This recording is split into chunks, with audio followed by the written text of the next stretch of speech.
क्या बिहार की सियासत में एक बार फिर बगावत की आहट है? एनडीए के गठबंधन में हलचल क्यों मची है और क्या इस भूचाल का केंद्र है? और इस भूचाल के केंद्र में है चिराग पासवान, जो खुद को प्रधानमंत्री मोदी का अनुमान कहते हैं। लेकिन सवाल बड़ा है, क्या चिराग एनडीए को अलविदा कहने की तैयारी में है या फिर ये एक सियासी चाल है? इस वीडियो में हम खोलेंगे बिहार की सियासत की हर परत और बताएंगे आखिर क्या चल रहा है चिराग पासवान के दिमाग में। तो इस वीडियो को अंत तक देखना ना भूलिए। मैं हूं संजय सिंह महान और आप देख रहे हैं यूपी ताजा न्यूज।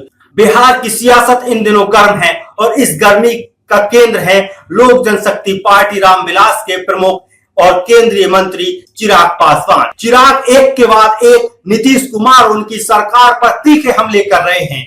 बिहार में बिगड़ती कानून व्यवस्था, बढ़ते अपराध और प्रशासन की नाकामी को लेकर चिराग का हर बयान नीतीश कुमार की मुश्किलें खड़ी कर रहा है। लेकिन सवाल यह है, जब चिराग एनडीए का हिस्सा है, केंद्र में मंत्री हैं और उनकी पार्टी के पास सांसद हैं, तो फिर वे ही अपने गठबंधन के खिलाफ क्यों बोल रहे हैं?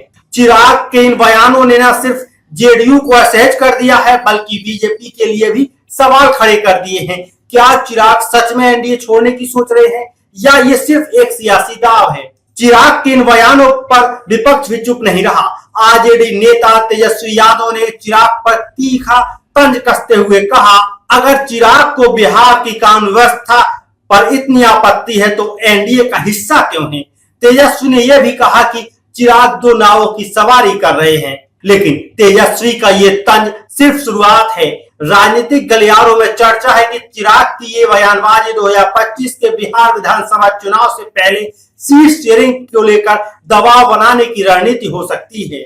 चलिए अब आपको ले चलते हैं 5 साल पीछे, जब 2020 में बिहार विधानसभा चुनाव की तैयारियां चल रही थी। उस वक्त चिराग पासवान ने एनडीए से अलग होकर एकला चलो की राह चुनी थी। उनकी पार्टी एलजेपी ने 137 सीटों पर उम्मीदवार उतारे थे, लेकिन सिर्फ एक सीट पर जीत दर्ज की थी। लेकिन इस कदम ने नीतीश कुमार की जेडीयू को भारी नुकसान पहुंचाया था।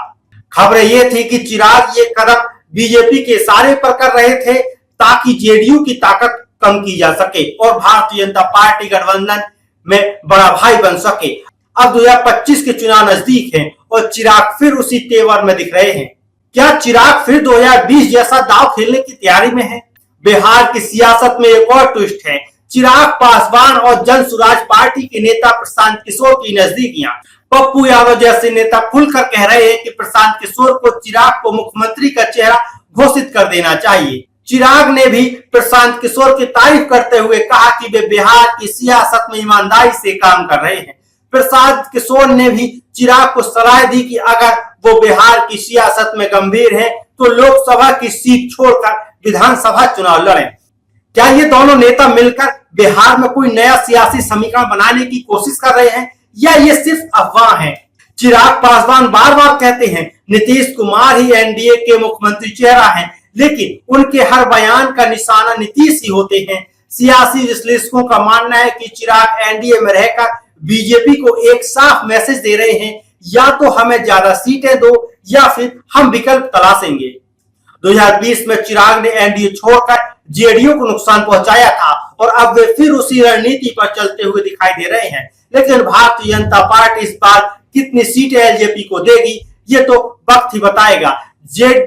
जेडीयू और बीजेपी के बीच सीट शेयरिंग का फॉर्मूला अभी तय नहीं हुआ है, लेकिन चिराग की बयानबाजी से साफ हो गया है कि वो अपनी पार्टी को गठबंधन में बड़ा हिस्सा दिलवाना चाहते हैं। चिराग की बयानबाजी ने एनडीए में हलचल मचा दी है। जेडीयू नेता नीतीश कुमार को मुख्यमंत्री चेहरा बताने में कोई कसर नहीं छोड़ रहे हैं, लेकिन चिराग का रुख सवाल खड़े कर रहा है।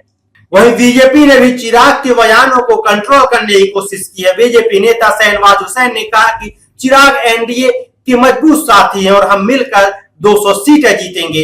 लेकिन सवाल वही है, क्या चिराग 2020 जैसा एकला चलो मॉडल दोहराएंगे या एनडीए के साथ रहकर ज्यादा सीटों की डील पक्की करेंगे? बिहार की जनता और सियासी पंडित अब चिराग पासवान के अगले कदम का इंतजार कर रहे हैं। तो दोस्तों, बिहार की सियासत में यह सियासी भूचाल क्या नया रंग लाएगा?